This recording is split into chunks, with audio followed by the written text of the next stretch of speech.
Rojbaş Kurdistaniyê nêja li ser navê Çarpel Medya û hevkarê xwe Henîfî Turan silav û rêz bi hêviya ku hûn rojekî xweş, aram û bextewar derbas bikin em dest bi bernama xwe dikin. Temaşevanê nêja mijara me ya vê heftê dersa bijarte û kampanya ji bo fermîbûyîn û perwerdeyî ye. Berî ku em dest bi bernama xwe bikin, dixwazim destpêkê ji hevkarê xwe Henîfî Turan ve xêr hatinê bêjim. Kek Henîfî bi xêr hatî. Gelek spas keko û silav li hemû temaşevanên hêja. Kek Henîfî hefta berê ji sedema Kongradiya Kurdê em li Stockholmê mala wan ava me jî dawet kiribûn, me em çûn wir. Atmosferek baş bû û du rojên xweş me bi wan re derbas kir.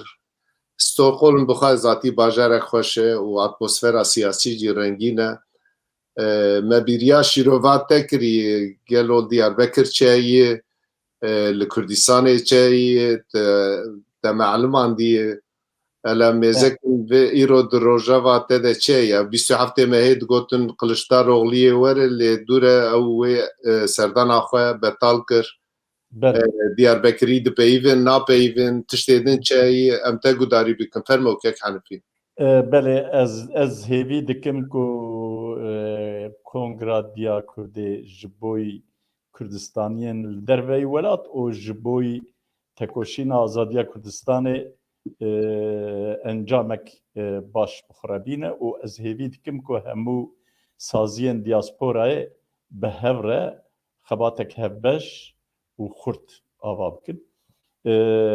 Ez derbasî rojava Diyarbekir bibim. Bi rastî rojava Diyarbekir her germ e. Her tişt me Diyarbekirî eleqedar dike. Hema madem te pirsî ez ê ewilê ji Kiliçdaroglu dest pê bikim. Kiliçdaroglu ewilê got ez ê werim û dûra got ji ber rewşa hewayê min viyanê paş te xist. Gelo ji bo rewşa hewayê ya berteka Yî Partî nîşan da?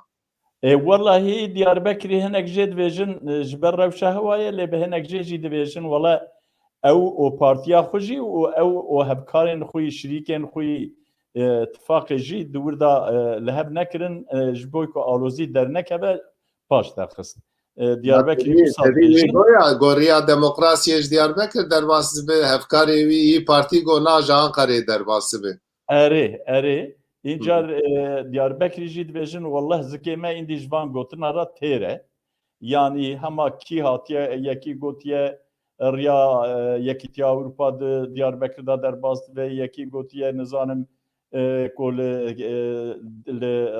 perava Dicle'yê mêşinek jî û tiştek jî jiyana xwe bide ew me eleqedar dike û her gelek gotine yani gotine pirsa Kurd pirsa me ye jî û filan û bêvan her yekê tiştek gotiye û me xapandine dengê me stendine û bi wî awayî û cardinê ti encamek ji wan gotinê wan derneketiye. A Kiliçdaroglu jî gotinek wisa Diyarbekirî bi piranî viya dibêjin û dibêjin eger ku Kiliçdaroglu bi berayîn dixwaze bi me Kurda ra li hev bê di serê ewilê da bira bêje wala ez jî Dêrsimî me ez Kurdim ewilê wî qebûl bike. Yani însankî ku hê nasnama xwe qebûl neke ew ê çawa mesela me çareser bike. Diyarbekirî viya dibêjin bi rastî gelek tên xeberdan gelek şirovên balkêş carna tên gotin. Lê ez naxwazim dirêj bikim dema me hewqas zêde nîne. Dîsa li Diyarbekir way îro jî îşev jî berfbariya bû. Di sê roberê berfek pir zêde bariya û di encama wê de jî ew kolan û kuçeyên Diyarbekir tev hatin girtin. Diyarbekirî li qeyûm geriyan gotin ka ev qeyûm li kurê ye. Înca hinka ji hinka ra ez bi xwe bûme şahid yanî. Yekî digo ya ev qeyûmî dî çi dike filan êdinê jî digo hê babam digo ancak yan Tirkî digo paralarî bölüşîler. Zanî îcar walla aynen bi wî rengî heftiya borî di rojnamên Diyarbekir'da jî derket دحف اوکی وی ام بیژن وک رایدارن وی د بلدیه دا کو ادخال هانی بو ج ساکاریا ج ادا پازاریه هانی بو او هر تو لسر پرا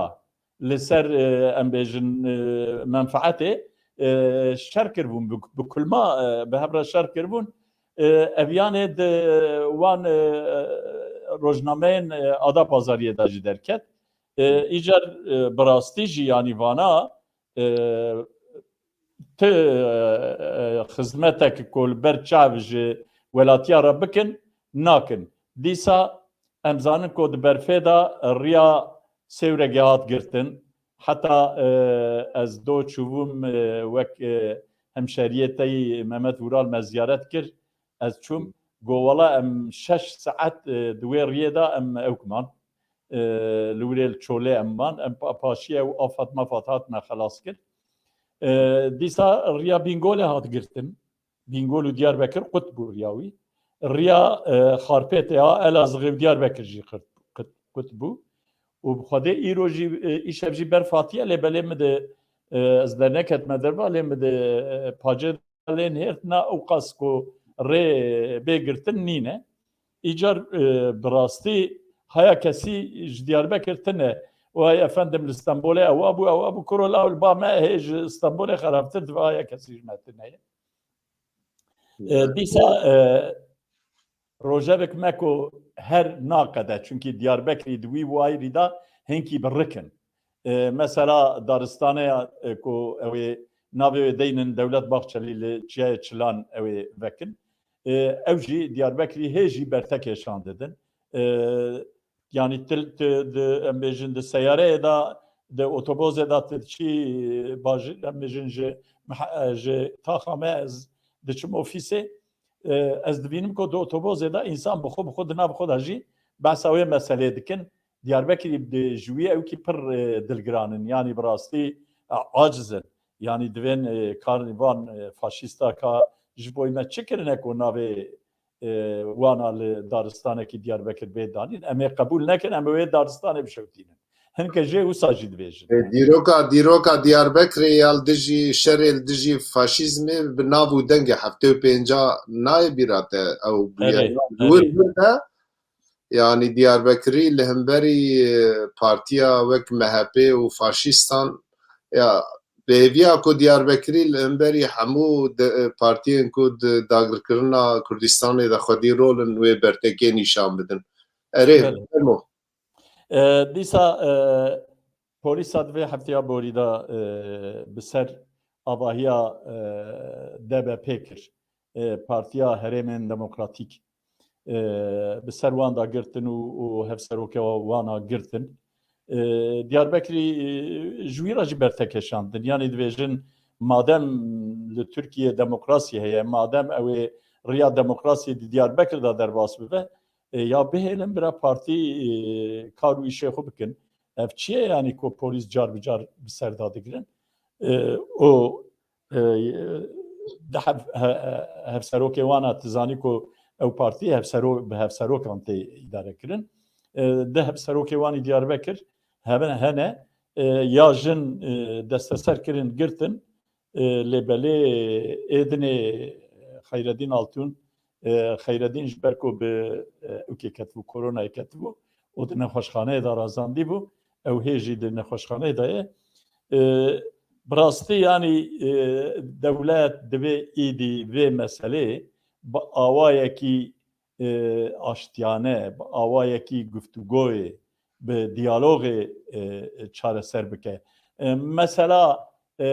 şerê çekdarî jî divê bi diyalogê bê çareserkirin û mesela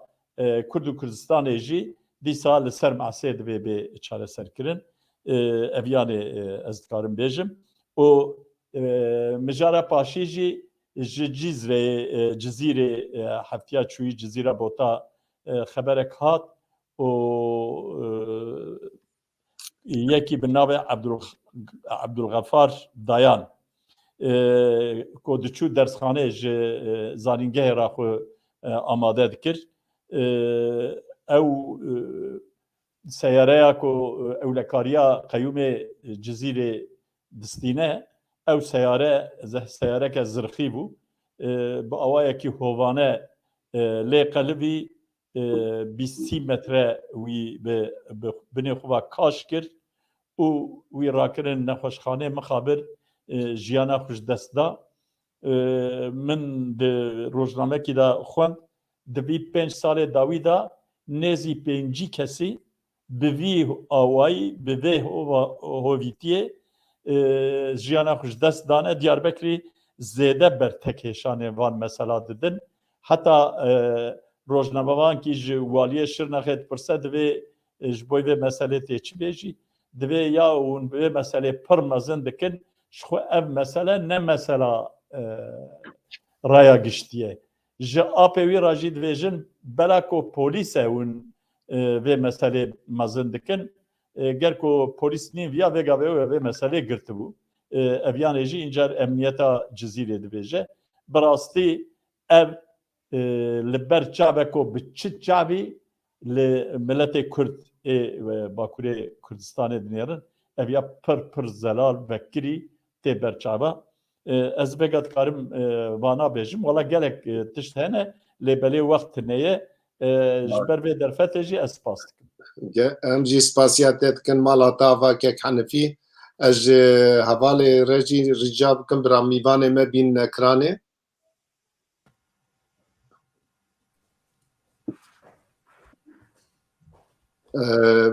Ez ji rêzê dest pê bikim mîvanê me yekemîn rêzdar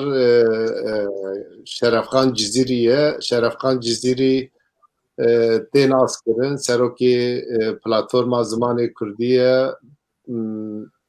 nivîskar e, rewşenbîr e, kesetekî pir alî ye. Şerefxan tu xêr hatî? Xêr hatî kek. Mêra xwedî te bê, xwedî ji te razî bê û silav li hemû temaşevana. Keko ez ne serokê pezekê me, ez berdevkê wan im. Bera dûr de tevlevî çêne be. Terî gomero dibe serok hepkî terî ava cemaat sekine îcayê me ez ne serok.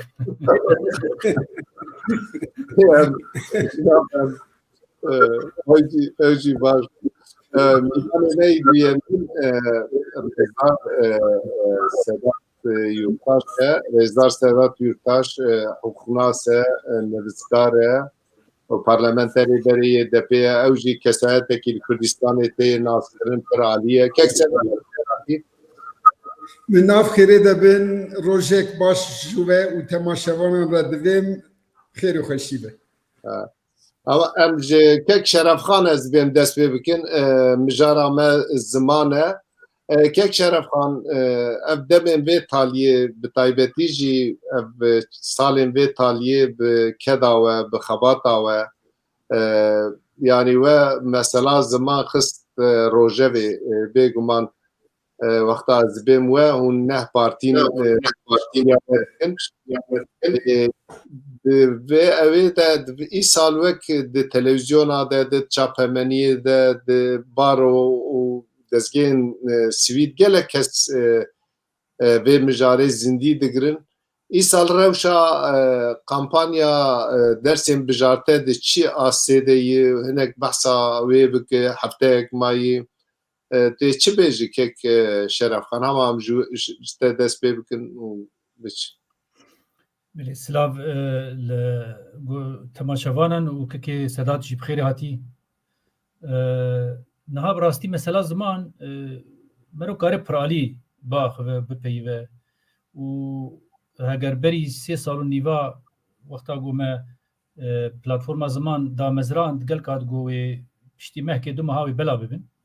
Lê xuya ye got hewcedariya Kurda bi pirsa zimanê wa heye. Em ê pirsa ziman çilo nêzîkayî lê bikin, em ê çilo çareser bikin. Ziman çi qasî me digihîne hev, ziman çi qasî hestê me, fikrê me nêzîkî hevdû dike. Di wî warî de xuya ye ev karê got 3 sal û nîvê dawî me kir wek xeleka avê hêdî bela bû. Pê re jî hûn dizanin got yanî mesela bêjin partiyê me siyasî îro nav xwe jî de nîqaş dikin yanî dibêjin em çi qas xwedî li Kurdî derketin, em têra xwedî lê derketin yan na. Demek hat belkî yanî pêwendî bi zimanê Kurdî re wek got lawaz bû, zeîf bû. Li gelek devera mesela ev minakte çima yani ev minakte nikaş kirin çima partiye me go yani nave wa Kurdistan'a hilbijere wa Kurdistan'ın velhasıl yani gelek tiştade liser nirxê Kurdîtiye û li ser mafê Kurda siyaset etkin çima zêde mesela zamanê xwe de negelkî yani zêde birêkûpêkin wê gaznê dikin ême jî me dît got ev valayî heye wek platform wexta got me ave kir ê got nizanibe em ji ware bêjin wî çaxî Tifaka Kurdistanî hebû 5 partiye me sereket nav debûn yani mesela bêjin hevalê Pakê bûn hevalê PSK bûn Parti Demokratîk Kurdistana Türkiye bû partiya yani ev partiye me dibûn evê me got Hereketa Azadî bû yani nav xwe de me wî çaxî biryar da û hêdî me gav bi gav ev platform firekir xuya got yani platform û daxwazê platformê fikrê platformê bi rastî bersiva Kurda î pirsa ziman de dide em ji bo ziman hatin cemhev me got bila zimanê Kurdî bibe zimanê fermî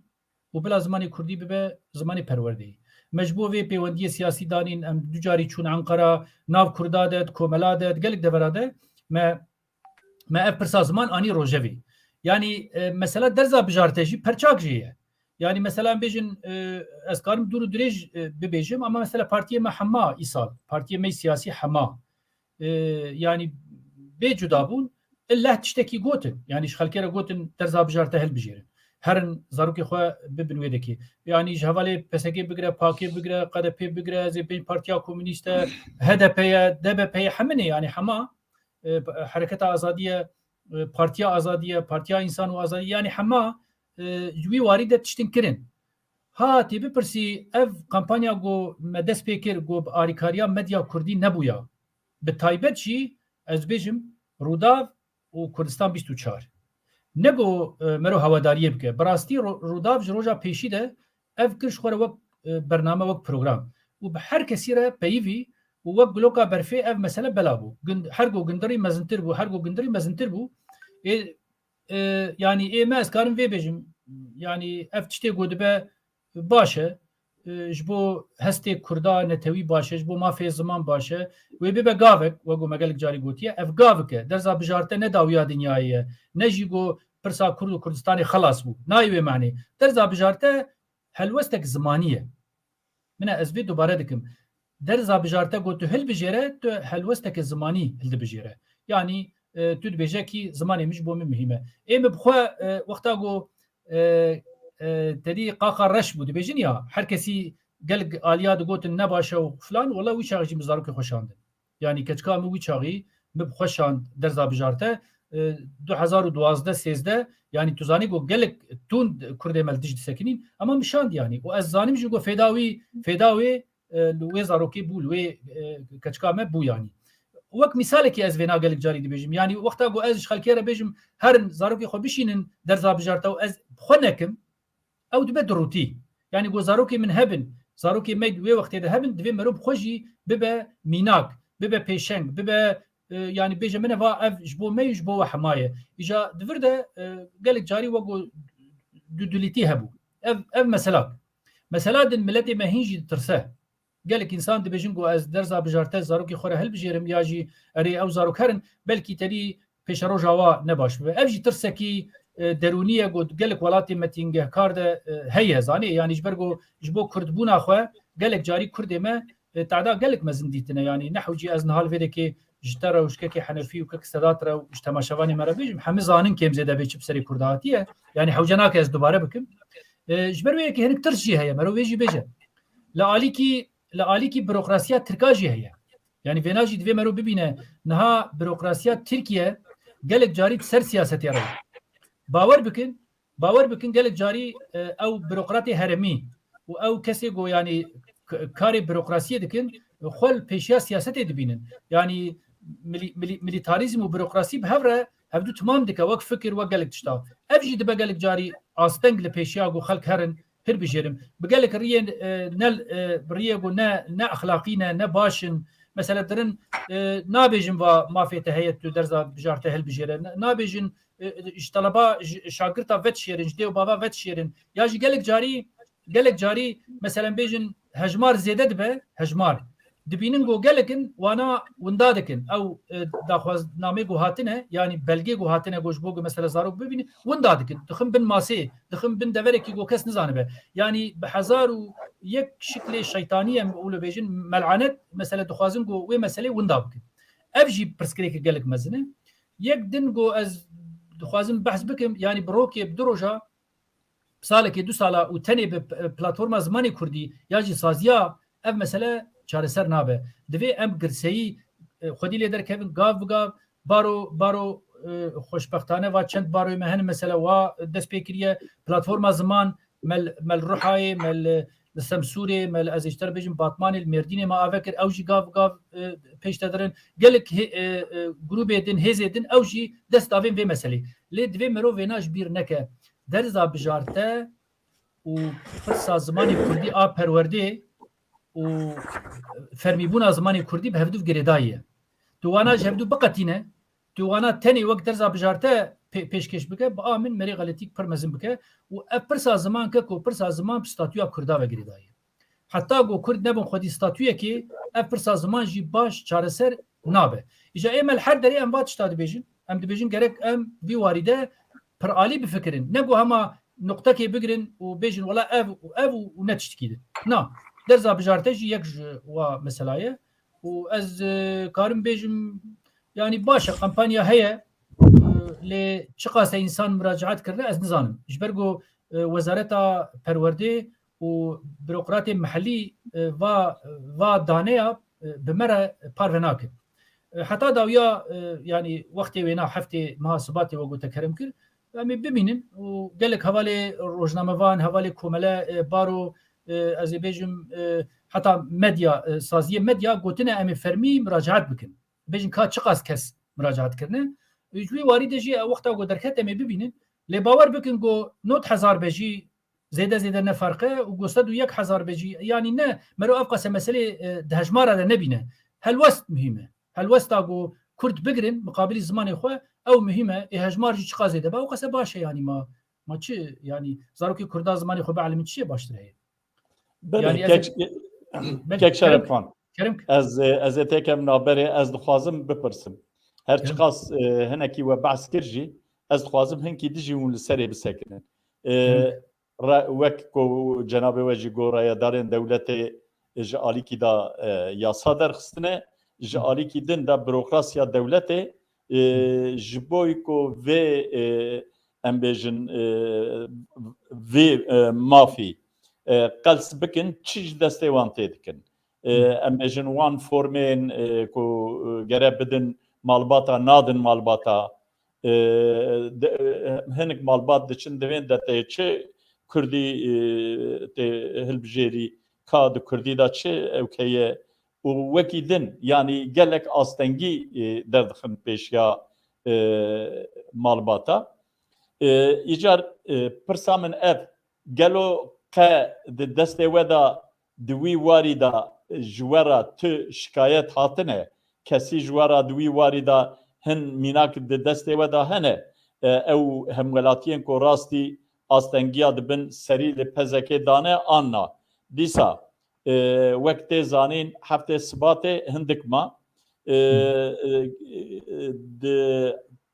heftê sibatê da ew bi dawî bibe ew malbatên ku dersa Kurdî hil dibijêrin ya dixwazin ku hil bijêrin hûn ê ji wan ra bêjin çi yani got derza Kurdî hilbijêrin e be eferim me bê çi yanî ji eferim pêve herê ji eferim pêve em tişkî dî çi bêjin yanî wexta got bikin jî min ne tê tune ha kekê henefî yanî wexta got bero zimanê xwe hilbijêre min ne divir de tune yanî kes bera spasî kesî neke ji bo vê meselê ev mesele erkeke ev mesele xwedî derketina zimanê Kurdî ye divir de ew psikolojiya golba me çê bûye yanî psikolojiyek zêde negelkî baş e mesela terî em dibê me spasî hevdû bikin ji bo me zimanê xwe hilbijartiye na wala spas nakim bera zimanê xwe hilbijêre got zimanê wî têk çû zimanê wî tune be ew jî wek Kurd têk diçe li kûî de yanî ew Kurdê got zimanê xwe nizanibe ew Kurdê got Kurdî naaxive ew Kurdê got hestê Kurdî pêr tune be fikrê Kurdî pêr tune bin yanî çima doza Kurda dike ji bo çi yanî wexta got tu têk here tu bi xwe tune be yanî ziman hebûne yani rumeta insana rumeta nasnama insana fikri heste insana وقتی گوت دف زمانی خبر ده و دورا yani از نزانم دور ده حبکی دودلیبون دناو ما کردات چه بویه جبر وی تعداغو ما بحث کر آ دولتی دودلیبون چه بویه یا ود بدخم ناکه و ماده تشبینای یا زمانی کردی بکر نای یا نظام چی اوی گولد بجین نظام چی بجین زمانی کردی گوسبه به زمانی فرمی مج قلشدار اغلی جرا افگوت مج باباجان جرا افگوت مج داوود اغلی جرا افگوت وقتی ما زیارت کردیم مج سعادت جرا افگوت چه پارتی سیاسی گو مجوار گوت وقتا گوتن گو ماوی زمانی کردی و دادگاه ادب کار بی زمانی کردی و دبستان ادب کار بی و مکتب ادب و به خستخانه ده و به دایره دولتی ده کار بی او کسی گو کردی زانبه ویل ویده که ببا قادرو و ببا علمان و ببا گلک تشتیدی یعنی او چیروکا گوجمرد بیجین یا ماوی زمانی و چه ماونید کدب کار بینه و اوی گو ولد بیجه نزانه چید بیجه یعنی و زمانی کردی الولاتی ما ببا زمانی ددوا ای فرمی امی بکن زمانی فرمی ام بویتی کوشیندن یا المحکمه جی حوالی وقت سادات و اوقات جی کردی باخفن محکمه جی کردی باخفن یعنی دور ده گرک ایگو نظام به سرچاوا تو نزانه بپرسه می بیجین لیگو مرو زانه به مرو وشیره اوقف حتى حلي مزنه يعني قال لك اليه تركاف هنا ولو تشيك ديك بما كاون زماني كرديد كدب كاربين اما زماني كرديد مديا جيده ومحكمه جيده ودبستان جيده ودائره دولتي جيده وبلديه حد فريد ام كاربين ابيك مراجعتها بوهاتيه كرين حوالي ما كيكي ما وحيد ابا اوجي بردف كتوزاني ويبخاج بو كچا خود شو مكتبي دور ده مثلا قال لك تشتيغو بيروقراسيا ويدكي درخصنا بيشياوا يك جمر جوتن يعني مثلا ام بيجن جوار نابيجن ما في واف هي او تشتيولو ام سرت سكن وقت يقول تشتك تجمع يعني حتى جمتي ام دكارين لي ماجي كاكو جبرا درفيتي ما زيده تننا ام كاري زمان استا سياسي ده ام دكن يعني ام قرصا وناكن ام نارن بالصدا انساني ما بحزاره انساني ما يقهرن بدو واكارا كيفن تنيا سر مدياره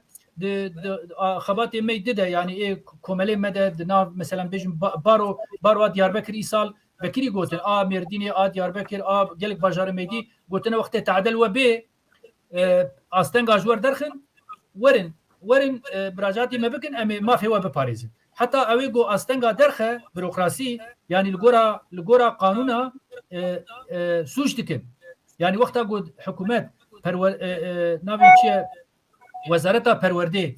وزارتا پرورده هگر ما فكي بدته و بيروقراسي دجي ودركه افسوجه جبرويه كي ام دبيجن مثلا بارو ما براستي اي ميغو منها قال واكر يعني حتى نها جواميرا قوتن هاجر تشتكي وهابه ورج مره بيجن ام دوز حقي واده فكن تزاني يعني اف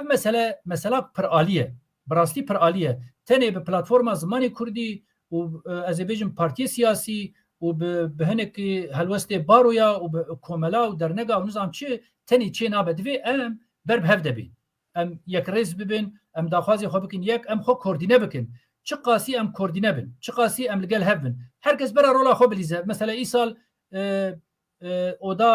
اودا بازرگاني و صناعي امي دياربكري يعني جوامير ايصال دركت جو ايگو درزا كردي هل بجيره صد كسي بيشي از تابلت بدم خورتا افجي هلوستك يعني مثلا هلبت مالوا يعني ازود بجم يعني دقلك وارده مرو دكارت تشتي وها بك جو برسا او ترسا جو هي او ترس بيش كناندن دفي ام في ترسي بشكين وهلبت بيشنجيافي يعني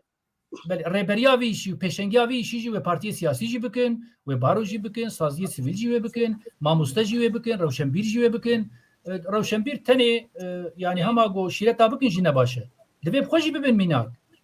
ميناك دوی وارده جبرويه که يعني برسا زمان حوالي تاني پزكي نكن يعني كي دوی وارده كفركي دين سر كفركي مالاوا آوا و امي منتار بن يعني اسپاس ناكم لي امي منتار بن بواد بيرا خبينن امي بيجن وكارك دوی وارده كن نها مثلا چارپل مديا بلكي افدها پروگرام سر مسئله چيكرنه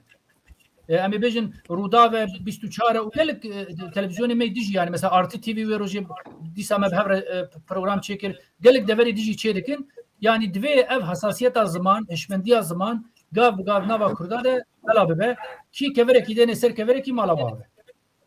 مالاتجي آزار كك شرف خان وگرن عالی كك سادات نویسته کنم کێک شەرەفخان گوداری کرد ئاسەنگیین دەردکەوێ پێش هەموو وڵاتیان بەحساوی کرد بەحسا هەلوەستا ڕێوشەمبیر سیاسەتمەدار و دەستگیان کرد بڕاستیژی وڵاتێ me bûyerekî pir trajîk e bûyerekî pir xerab e ji bo tu fêrî zimanê xwe bibe tu dîlekşa dide û di wê dîlekçê de jî asengiyên lemberî te derdikevin gelekî 20-25 milyon li Kurdistanê li Tirkiye bela bûne di vî halî de memelatî ya tamam em hişmendiya dagirkeriyê fehm dikin lê biya bi şeklekî zulm e yanî li hemberî Kurda lê wek hiqûqnasekî Kurd destpêkê bêguman te jî fikrê xwe ser dîtinê kek Şerefxan bêj lê wek hiqûqnasekî Kurd ji bo tirs şikandinê û divê Kurd karin çi bikin li hemberî ev zilma wan dikin karin dozê vekin karin li riyê din bigerin cenabê te di vî warî de çi dibêjim te gudarî bikin kek Sedat fermo. Ya birastî mesela ziman meseleyek pir berfirê heye yanî beriya her tiştî tevgerek siyasetê ya bingehîne yani ji xwe ev ji zexta siyasetê nebiya ev 7 sal bû li Bakurê Kurdistanê li Tirkiye yani li hember Kurdî ew qas astengiyên mezin nedhatin derxistin ew qas dibin zexta nedihîştin yani ji bo wî bivê nevê bi dîrokê vegirê dayiye bi helwesta dewletê vegirê dayiye bi qanûna bingehîn vegirê dayî bi qanûna girê dayiye bi rêzika rêziknameya û bi tevgera kesan ve pir girê dayiye yani ji ber wê kek Şerefxan mafdar e bi rastî yani millet dudiliye tirç tê de heye lêbelê beşik yani heya ew tirsa neşkê heya mirov ji dil lê xwedî dernekeve heya Kurdî ne bi em bêjin şiklî ne bi devkî ne carcara ne gavgavî ne demdemî wek em bêjin esasê jiyana xwe qebûl neke û li gorî wî jî tev negere ne ziman rûdine ne berfireh dibe ne jî derfet hebin mirov dikare bi kar bîne yani diviya da bêşik berpirsyariya siyaseta Kurd jî heye yani derfetê ku bi dest ketin di wextê de ev derfetana li gorî nerîna xwe li gorî siyaseta xwe yani mîna xapandinekî dîtin mîna ku esas ji bo hedef negin hedefa xwe pêşî lêgirtinekî dîtin boykot kirin ev mafa yani ev maf em bêjin wê demê nehata boykot kirin lê xwedî derketana berfireh bikirana mîna îmkanekî bidîtana mîna em bêjin mewziyekî bidîtana mîna kozikekî qebûl bikirana bawer dikim wê hîn zêdetir bahata bijartin ne wê çaxê bawer dikim bi 10,000 hat bijartin lê dikarî bû bi 100,000 jî bahata bijartin yani erê hejmar bi serê xwe tenê ne tişteke lê li ciyekî gava bi 100,000 dersek were bijartin tesîra wî cuda ye mana wî cuda ye lê gava bi 10,000 ya jî bi 1000 were bijartin tesîra wî cuda ye yani divê heya ana me gelek xeletî kirin me bi xwe kirinin ji ber ku em pirê me bi rastî em ji çep hatine yani di hişmendiya me de me digo perçe fedayê giştî ye yani berê hişmendiya navnetewî divê bi ser bikeve û li gorî wî jî ji xwe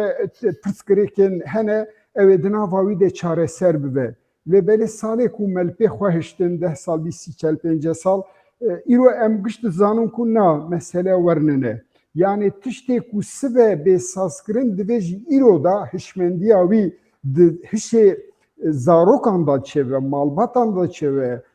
di rewşenbîran da çêve di çapemeniyê da çêve ancak li ser ya mirov dikare pêş de bibe berfireh bike şîn bike, mezin bike, peşte bive. Yani bicareki tiştek çênabe. Yani lüveri hişmendiya embejin nerina kes an siyaset av rewşenbîra kenfersendiya me bixwe heye. Dibe em li xwe mikur kenfersendiyek mezin bû. Lê îro hatiye famkirin ku di dünyayê de ji gelek mînakane bi rastî. Eger gelek li zimanê xwe xwedî dernekeve, zimanê xwe pêş de nebe, bi zimanê xwe ne jî dikare zimanekî din an zêdetir zimana jî hîn bibe lê pir eşkereye ku kesê ku zimanê xwe zikmakî, zimanê xwe em bêjin bav û kalan nizanibe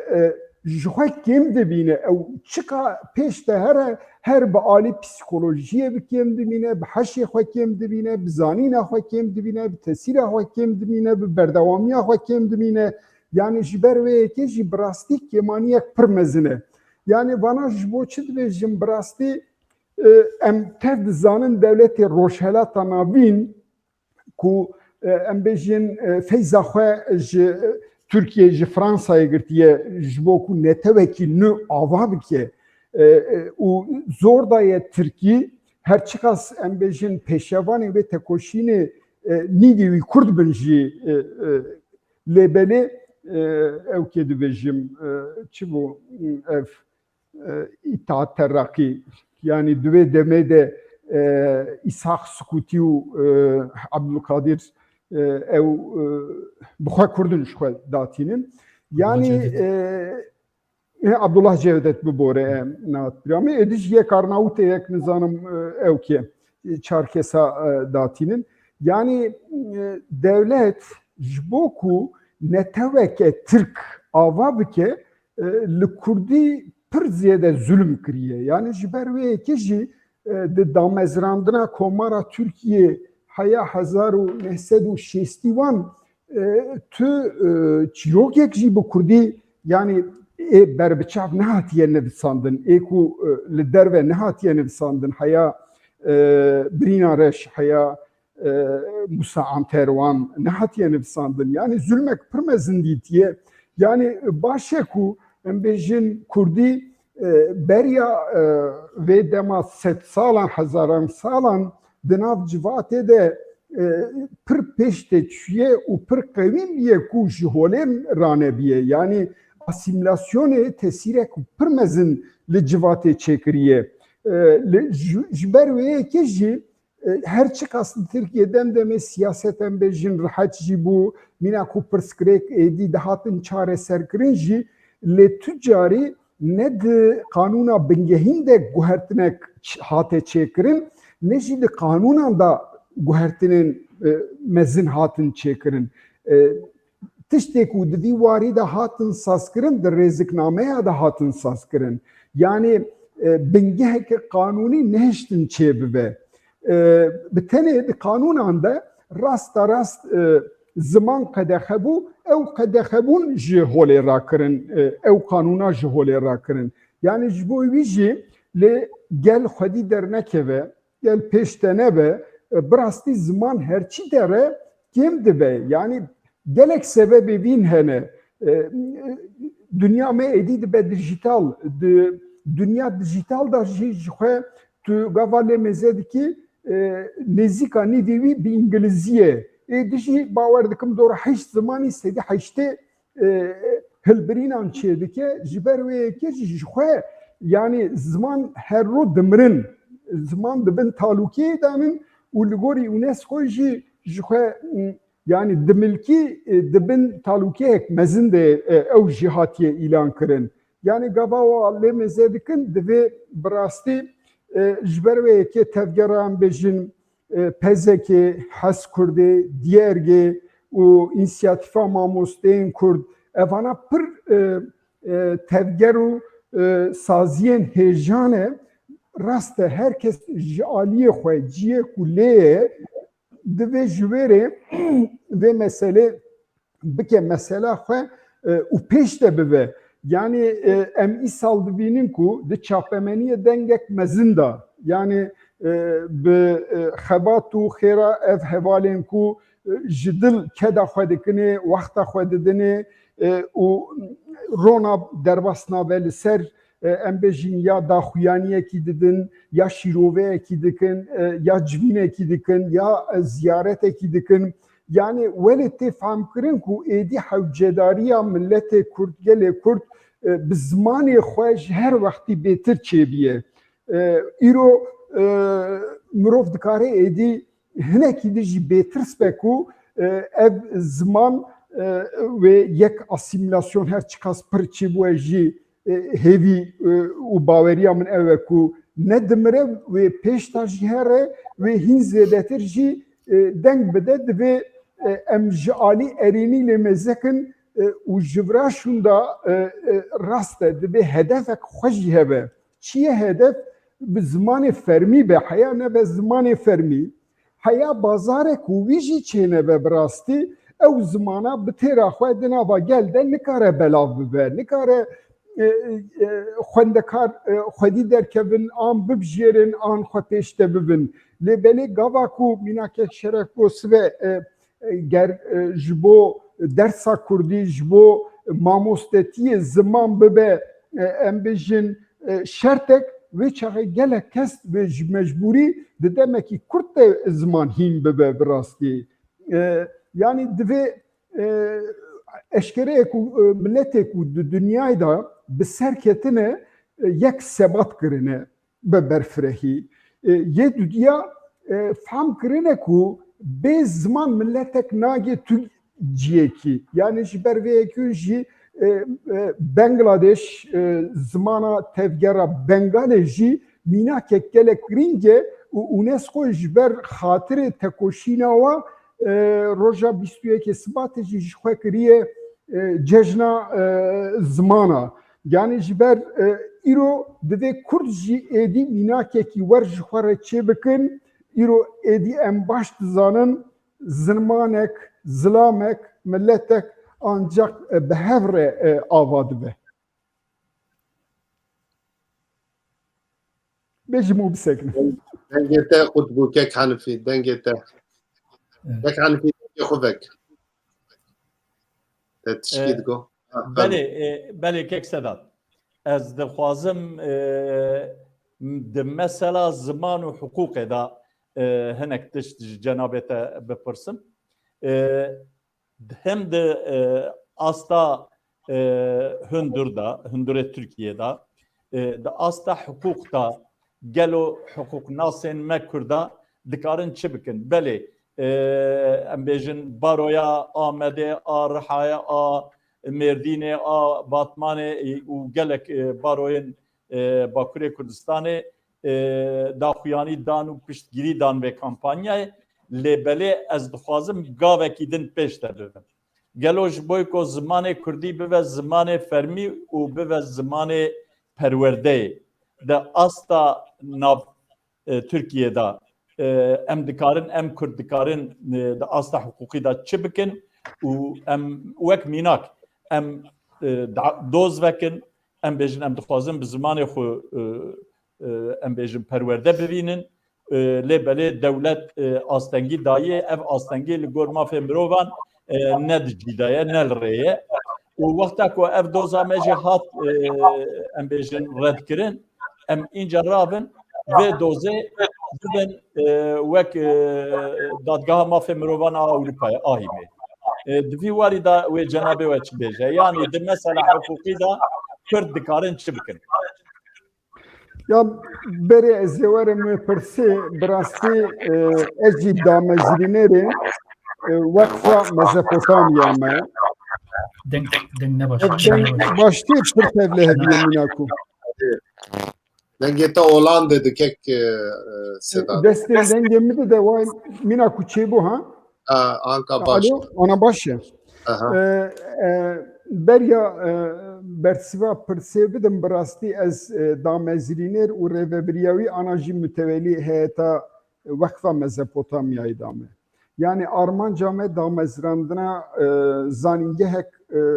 zanîngehekê ku bi zimanekî wî yê perwerdeyê jî Kurdî ba. Nebû lê belê yani üniversite zanîngeh nebû لبلی جی آلیه دن و خباتین پر هیجا تین کرن و بردماوی ویجی هین دومه یعنی چاوا hem de ali folklorede hem de ali zamanda medit ku zaman yani alavin zaman ne zaman bu xwe jibo perwerde kemin jibo vi gelek xebat hatin çekirin tene çekirin hem li herêmê hem jî gelek pispor di demên kurte tên bahev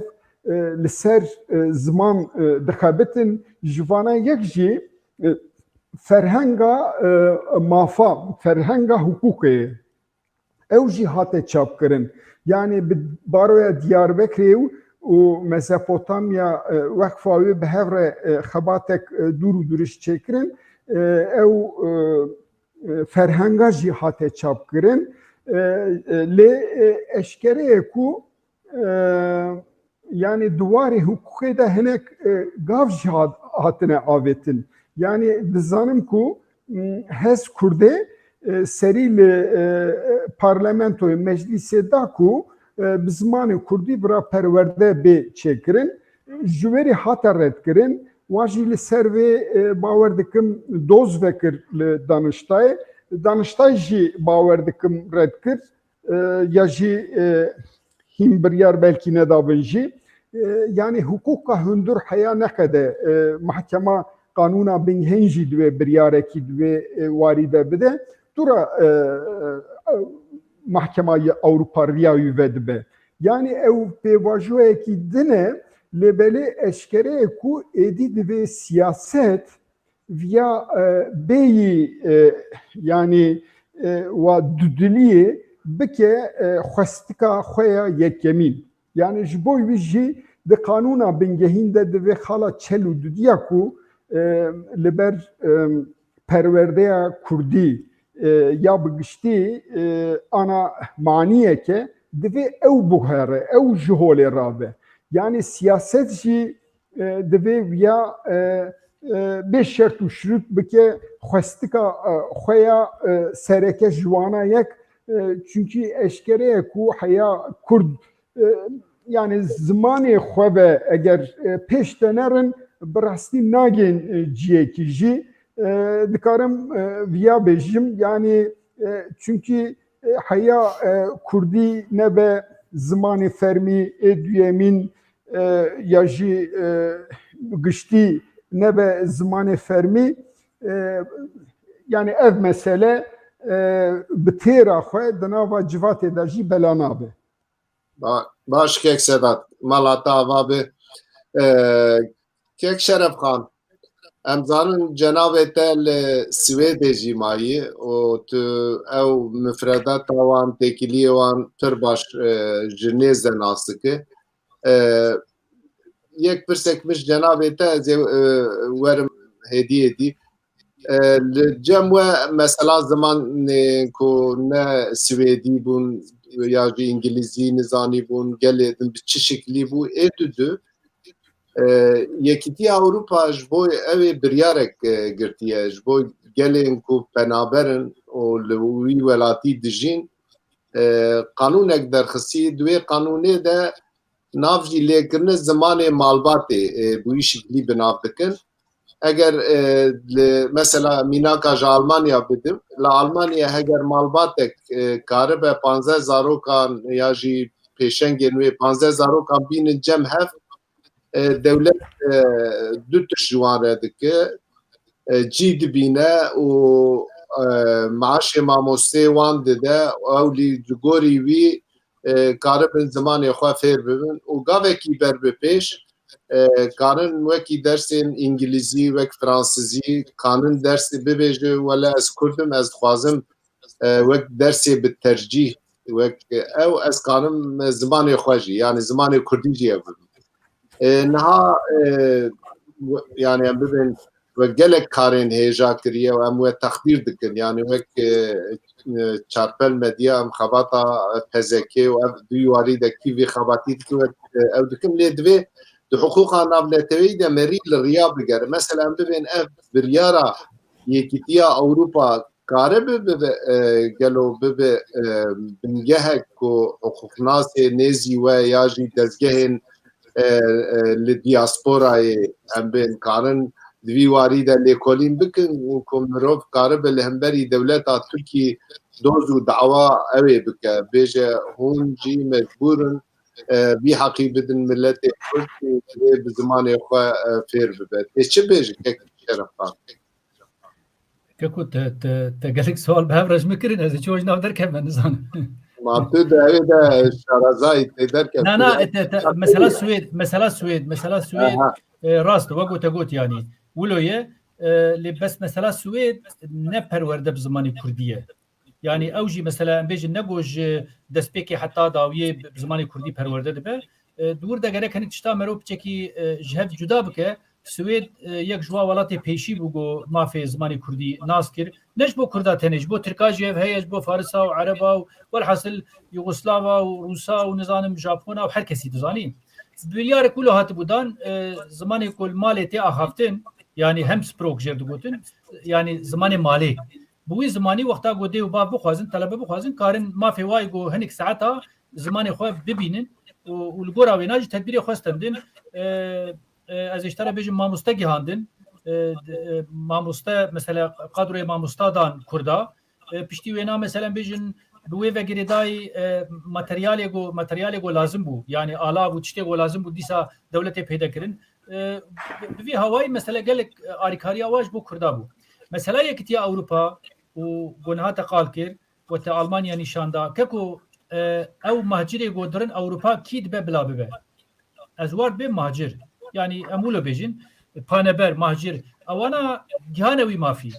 lê vê nazanibin yani mafê got em li Kurdistanê dixwazin ew newek hevin em ciyê xwe de ne em di welatê xwe de ne em di warê xwe de ne zimanê 25 milyon însan el Bakurê Kurdistanê û nêzîka 5 milyon jî rojhilata navî ne û têkiliyê me jî bi hev re gelekî xurtin yani Kurdistana Îranê jî îro ev ziman heye li Başûr jî heye Rojava jî heye yani pirsgirêka zimanê Kurdî ne a paneberiyê ye ne a ez ê bêjim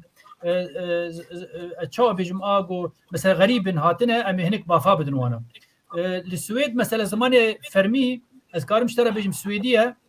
Finlandî ye zimanê Roma ye û Samî ji ware dibên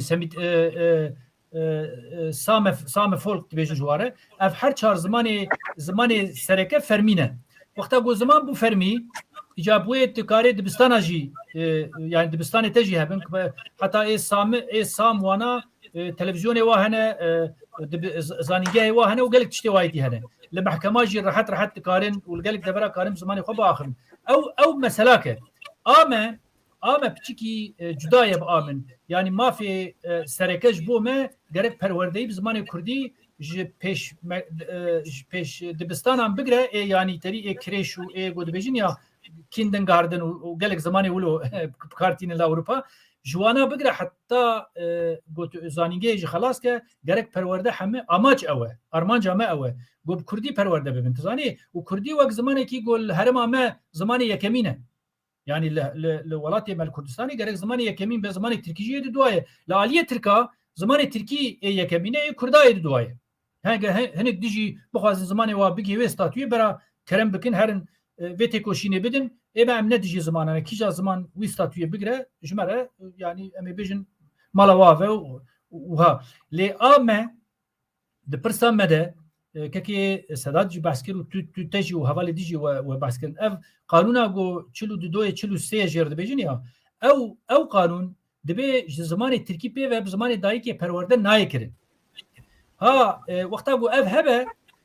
biraya min mesela vê dawiyê ez tiştê ez zanebûna min heye hevalê HDP ev pêşniyar dan parlamento got vê qanûnê rakin ha çi astê de ye wê çi bersivê bidin ez wê nizanim ez bawerim jî wê bersiv nabe lê yanî bi kêmanî di parlamento de jî HDP daxwaza vî tiştî kir va ev çend mehê dawî tiştê ez min bihîstiye yani daxwazek wa heye eger karibin bi muxalefeta Tirkiye re eva got dibêje em ê pirsa Kurda çareser bikin û em ê yani hema raya xwe bidin me em ê pirsa Kurda çareser bikin karibin di vî warî de yani hevbeşiyekê çêkin mesela bêjin muxalefeta Tirkî jî حتى بلكي حكومات بخوجي دوی وارده مرو کاربه مثلا هنکی فشاره هنکی جرده کاربه مثلا زوری بدوایشا از باورم امیدوار زمان ده پیش ده کاربن هنک مافاب دست بخن لیج جبو ویجی که کوردیناسیونیک لازمه نه وقتی گو تو زمان کردی سیاست بقتینه زمان کردی نه پرسک سیاسیه زمان کردی گرگ نه پارتی سیاسی پیدا کردن وقتا گو تو واتش تا بیجه تو نزانه چی بیجه یعنی پارتی سیاسی جی برا پیدا کردن سازی سیویل جی برا پیدا کردن بارو جی برا پیدا کردن تجار جی و از بیجم گاوادی اودا دیاربکر تجارت مدا او جی برا دواری خوده دوی واری ده پیدا کردن نها دفرده ایما کرد ولو تبعات کی گل کی غریب مرچبویه الا هم جهاتیه هفدو بکن پارتی بکد به ام زمان سالا بری نظام فی تاریخنده تولو کر او نه لازمه ایرو پارتی میگو پلتفرم دامزراندنه کس شوال دیجی و داخوازی ما در ناکبه اگر در زاب جارته به اگر زمان فرمی به اگر زمان پروردی به برو وینا وقت نقطه کی گو امجی دست پی بکن ببینه یعنی که ماسی هبنجی مرود بیرا هفدو بینه لی مرو هفدو شرمزار نکه یعنی مثلا بیجن گلک جاری حوالن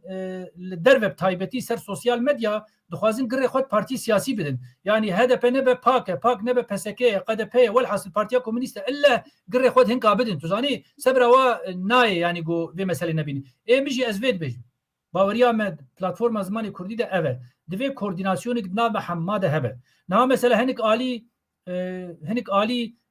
دجاتیا سیاست دکن وکری دجاتیا پارتی سیاسی دکن دبیجم پارتی سیاسی تشتک نکرینه ای باشه از باش ور بیجم روزنامه گو درکتنه پارتی سیاسی درخستنه کومله گو اوه بونه پارتی سیاسی اوه کرنه مدیا ایرو کردی چار پل مدیا هرکس زانه یعنی نحوجی هم شهر چروکا بیجن و هم زانه به چار پل مدیا خطا چار پل مدیا چیه و با هم خطا کی پرجی باشه گلک حواله دیجی خبات زمان دکن گرک مرو نه انکار جیبه نه رد چیبه گو بجا کسی تشتک نکریه له حواله کی گل ولاتی که اروپا یا جیل متروپول کی بیناوی تنگ بویه گره خود پارتیا داد به پارتیا تشتک نکریه خودی گو پارتیا تشتک نکری به از باور ناکم تو سازی زیاده تشتک کری به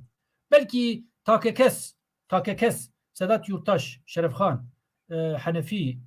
سیراج دواره خود گوتار نویسانده بن پرتوک نویسانده بن ساعت آوا صد جاری ساعت آوا خوش به و اوه گودوی وارد و شانگری کرنه دی ساعینی تشت لید وی مروزانه به پرس زمان کردی لکردستان باکور پرسک سیاسیه باور بکن مثلا اف پرس ایرو روجاوه جیتی نقاش کرن ایرو باشور کردستان جیتی نقاش کرن د فکر واده گوتنی پرسکری کامه کرمانجی و زازاکیه که کرمانجی و سورانی جی پروبلمه حتی الفابا ما پروبلمه الفابا ما گون پید نویسینن و حتی راست نویسا مجی گلک دوراد پروبلمه جبو وینا تفگرک زمان لسرانسر ولات لازمه ایرو باکور کردستان ما اف چیکر سر چاوا آلیه دیجی برا چیکن ام سبل گل هفبن ام بکن یعنی تفگرکی زمانی نگو حد خو نزانبه تفگر زمانی دوی حد خو زانبه ام ناکوین شونا پارتی سیاسی ام ناکوین شونا از بیجم گل سازی دن امی کار زمان به هفره بکن یعنی تنب سازیه که به پلتفرم زمان ام گل جاری بیجم پلتفرم زمان بلکی چروس کک بو بلکی ما آگر دابن بروشلو آگر مدابن بروش ما گبره بروش بکله خود ایرو هنه کی بروش تکله و قپاقاویج مراکریه پق قاوی همات کله زانی آوامد کله یعنی ها دفرده گرک مرو شاشیان نکه اف هفشیا گو چی بویه ام محافظه وی بکن ام حساسیت هفدو نرخ پیروز حقارت الهفدو نکن یعنی ام ناگین تو مقصد و مرادا بحقارتا و بگوتنی برادایی و اشکو زانم یعنی تدمالا خودرونش دنیای بخیده فیداوی چیه یعنی یعنی برویه که ادوی باوریه دمه یعنی وقتا گو دوار زمان ده ام هفش بون ام کوردینه بون ام بیک دنگی مج دولتا ترک را ج دولتا پارتیا را ج پارلمنت را دوزا زمان کر او گاف پیشتر هره ور نبو مهن اروپا وگو گلک جاری ما وقتا ما پلتفرم دامزران ما گود لورگو امکان من نمان که صدات و ایشا گل کی باز زانه وقتا گو لور درفت من نمان ام هرن پارلمنت اروپا جی ام هرن یکتیان تواجی لی ریه وینا گرک کسی پروفسیونل کسی زانه کسی خودی رومت کسی گو تمثیلا وی هه یعنی یک حوالک ترکی داوی پی خو درج یکتیا اروپا رد به از حاتم ویدا گو زمان کردی بکن زمان پروردی تو کی تمثیل دکه تلسر ناوی کی تی ویدا کی یعنی دور دا گرک هنه کی مرو حدی خو زانه بزانه یعنی ام وê dibêjin got Kurd hevbeş bûn di nav me de temsîliyetek çêbû temsîliyetekî gotkarî divî warî de pêşkeşiya me bike hevalê hiqûqzan di nav de hebin nivîskar hebin rojnamevan hebin siyasetmedar hebin welhasil grûpekî têkilhev tevlihev got profesyonel karibe vî şî bimeşîne bawer bikin çend salê dî em karin vê dozê bibin Ewropa jî lê got stratejîk nexebite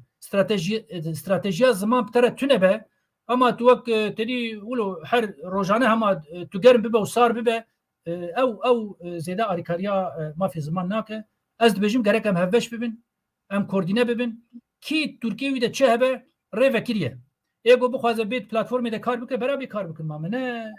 rêl kesî negirtiye lê gelek hevala xwexeyî dandin me platforma vekir piştî me li vir û li vir komele çêbûn li vir û li vir nizamçî çêbûn em îro dibînim ku em heman tiştî bi hev re diparêzin ma hewce bû mesele yani divir de eş kudanim carna jî yani tabiatekî gelekî praktîkek gelek nebaş bame Kurda çêbûye yek dikanekê ji xwe deverkê vetke pirteqala difroşe ê dijî dire tenişta wî ew jî dikanekê vetke ew jî pirteqala difroşe nabêje ez ê Şerefxan dewir de ez dixwazim herkes dukan vekirî porteqala difroşe divê hûn li jor yekîtiya porteqal firoşan wek wan jî hûn jî yekîtiyekî ava bikin yani koordinasyonek hebe û bi hev re hereketê bikin gelek tevger hene divê hûn pêşengtiya wî bikin bangî wan bikin kek Sedat jî divî warî de bîsekberê behsa hez Kurdê kir behsa înisiyatîfa mamosteyê Kurdî kir behsa gelek tişta kir divê hûn bi wan re yani li jor divê hûn koordinasyonek ava bikin belê em were roja pêşî de em bême koordine bine ez niha tişkî ji were bêjim gavadî kekê Sedat got hez Kurdê miracaatî parlamento kiriye komel ne hez Kurdê kir komela wa İstanbulê kir îro hez Kurd û komele ne heman tiştin ne bi hev re ne yani ew nav wir jî de tevlevîk çêbûye min e wexta got divir de merov hesasiyet tev negere wê gelek tiştê dî bin ha yek ême me gotiye partiya me gotiye platforma zimanê Kurdî sibe hinek partî herin tiştekî dî jî çekin divir de ême dixwazim wê bêj ev belabûn bi kêrî mafê zimanê Kurdî nayê em doza ziman dikin ez nabêjim bera partî siyasî xwe fesih bikin saziyê me sendîqa xwe fesih bikin baro xwe fesih bikin hem bên na em duwarê siyasetê de pirsa zimanê Kurdî dimeşînin ê bera heval duwarê hiqûq de bimeşînin duwarê bazirganiyê de bimeşînin derûniyê de ez ê ji te re bêjim perwerdeyê de çi karî bike bera bike ême di asta siyasî de em wek temsîliyetekê siyasî em vî mafî li doza yani di partiyê siyasî re û bi berpirsê dewletê re em tînin ziman hevalê dî jî bera karê xwe bikin lê koordinasyon ez bi te re ez bi we re ême ji roja pêşî de em defê dixin em dibêjin werin em hev re koordîne bibin lê ma got nehatin em ê çi bikin ji wa yani hinek ji wa dijayetiya partiyê siyasî dikin dibêjin partiya tiştek nekiriye ê baş kekê Sîrac wextê got wiha bêjî wê partî jî ji te re bêjin biracan te çi kiriye heger partiyê siyasî tiştek nekiribin te çi kiriye heya niha yani dwir de ew hevdû sûcdarkirin ne tiştekî baş e yani herkes ji aliyê xwe de ez xwe zanim got mesela em bêjin kek Sedat wal wire ez val vê dekê me ev sî çil sala em Kurdî dinivîsînim me hev re komela nivîskara de kar kir me penê de hev re kar kir wî çaxî me partiya nedipirsi yani wek takê kes kek Sedat bipirsin kek Sedat çi dibêje divî warî de Ya valla yani esas zaman birastî vek yek Şerefxan dibêje samimiyet yani hem mina takê kes samimiyet dixwaze hem mina tevger samimiyet dixwaze hem jî divê gel bi xwe li xwedî derketina zimanê xwe de samîmî be yani dîsa vedgerim wêrê birastî ew tevgera Bengalî ya ziman esas seviye yekemîn bi xwe dibêjin samîmiyet e yani gava xwedî derketina wî pêştebirina wî samîmî nebe ji xwe nage cîkî yani war hesab bikin ki li wêrê Bangladeş her çi qas bingeha wî hîndî bû lêbelê ji bo ku ola wî îslam bû bi Pakistanê reyek bû ji Hindistanê veqetiya berê lê gava Pakistanê zimanê Bangladeşiya qedexe kir hîna li xwe varqilin ki yani ziman ji destê we de re netewbûna we ji destê we de re lê piçikîn yani divê Kurd jî êdî şxwe de em dereng mane. Yani Kurd bi her hawayê xwe di cîhanê de dereng mane. Ev jî xalekî gelekê girîng yani nasnama xwe xwedî derketina xwe ya nasnamê de em dereng mane. û bêşik divê bi şûrek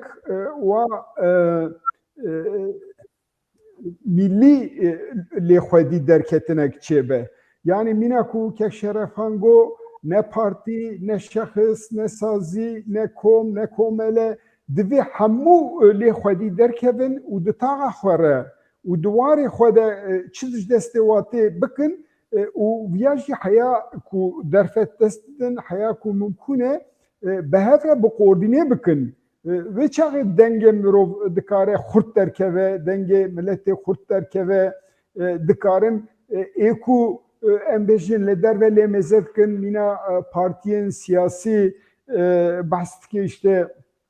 Davutoğlu, Babacan ya jî yên dina bêjin ku erê wele vana yani dixwazim bi zimanê xwe êdî bijîn ka vê derfetê jî em bi hev re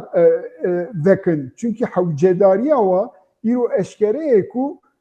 birayên Kurdî heye. Carekî din yani eşkere bûye ku birayên Kurdî heye û ihtimal heye ku belkî de Erdoğan da guhertinek mezin çêve. Yani pir spekülasyon jî têne çêkirin. Ka ev spekülasyona ve herin li kêrê bisekinin nizanim lê eşkereyê ku dengê Kurda kî bigire ve 23 da Keksedat do Abdurrahman Kurt devê de wî gudarî kir di Rûdawê de dibe ew tiştê baş bibe ji bo gotinê te teyîd bikin. Çi dibe gelo hêvî heye tiştên baş bibe? Yani hêvî bi rastî nayê birîn yek heya mirov bijî mera bê hêvî nikare bijî lê hêvî zêde tune çünkü em her çend sala da carê tên xapandin. Yani ihtimal heye ku cardin jî bên xapandin lê belê ji bo ku vê xeleka xapandinê jî em karibin bişkînin, em karibin derfetê ku derkevin rastê holê ji bo gel bikarbînin, ji bo xwe bikarbînin, ji bo ziman bikarbînin, ji bo pêşeroj jî bikarbînin em jî hay ji xwe hebin. Yani ev başe ku hilbijartin henin ev firsendeke bi rastî ev ji bo herkesî firsende. Kesê ku xeletî kiriye saziyên ku xeletî kirinin, desthilatdarê ku xeletî karinin, karin li xwe vegerin, muhalefetek ku xeletî kiriye dikare xwenû bike, em dikarin kêmaniyê ku me çêkirinin sererast bikin û li gorî xwe tevgera xwe xurt bikin. Yani ihtimal nedure biya min ji ber ku pir eşkereye yani bence zêde yekî bistîne evê were ser kar, evê desthilatdar bibe ji ber vê yekê jî bi rastî Kurd divê hay ji xwe hebin û xwe di em bêjin çerçewekî teng da negirin. Ferelê mêzekin yani berjemendiyê giştî nefa giştî dikêrê de ve li gorî wî ya min divê tev bigerin divê meselê de jî bi rastî ez ne bawerim ku êdî astengiyê sed sala berê zêdetir hebin. Yani îro mirov meral rewşê meze dike bi rastî hîn zêdetir yani dijayetiyekî mezin heye li ber zimanê Kurdî jî, li Kurdî jî, li Kurdan jî, li Rojhilata Navîn, li Tirkiye, li Dinyayê. Lê belê di heman wextê de jî yani sînorekî welê da dijîn hemû devlet, hemû siyaset yani her gav dikare serobnî bibe. Diviya da jî sebat, diviya da jî bi biryarbûn, amadebûn û bi rastî ji bo xwestika xwe sazbûn, ji bo maf û azadiyên xwe amadebûn. Yani evana giş bawer dikim îro Kurda da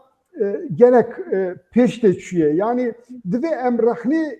xwe jî eşkere bikin. Mesela devletê çi kir li gelek zanîngeha ji bo zimanê Kurdî قاد vekir, 5 vekir, lüvere jî gelek mamoste jî gihiştin. Yani li Artukluye, li Diyarbakır, li Malazgirt'e bawer dikim salê dora sedî bi têz an bê têz mamosteyê Kurdî derdikevin, Kurdîzan derdikevin. Yani îro hejmara mamoste bawer dikim ser 2,000 ye. Yani lebelê gava mirov mezetke ku mîna keke Şerefxan Cizîrî got dibistana da ji bo ku ders nebijartin gelek tevlehevî çêdibin. Gelek em bêjin seriyan tevlehev dikin û di nava bawer dikim dora 20 tane dersên dijî mîna dersekî bijartê tê xuya kirin. û bi tenê di hinek pola de 5-6-7 da dikarî bijbêrî. Ne beriya wî ne jî di pê wî re heye.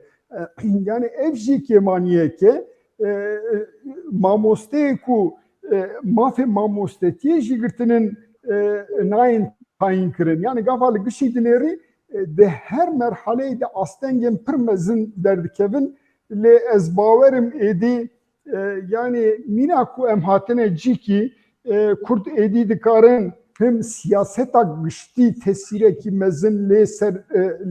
ser bikin û biguherînin hem ji di nava xwe de êdî hate famkirin ku eger em bi xwe li ziman xwedî dernekevin, em bi xwe neaxivin, li mala xwe neaxivin, li raya giştî neaxivin, di karê xebatê xwe de em zimanê xwe pêş de dernexin, kes bi zorê ne ziman dike devê me ne jî me bi ciyekî de dikare bibe. Yani îro kontrola gelek tiştî him mîna take kesî him mîna gel mîna xelk îro di destê me de ye û gelek saziyên ku kêm zêde li gorî xwe hinek tişta diceribînin dikin divê vana jî hem yek em hurmetê jê re bigirin piştgiriyê jî bidin hem jî heya ku mumkûn e di nava xwe de koordînasyonekî çêkin dengê xwe hîn xurttir derxin. Belê, spas Keko. Niha ez ê ji kek Şerefxan em hêdî tên dawiya bernama xwe lê beriya wî ez dixwazim hinek pirsan ji cenabê te bikim. Wek ku cenabê te jî zane di 2012 da ev maf hat qebûlkirin ji teref dewletê ve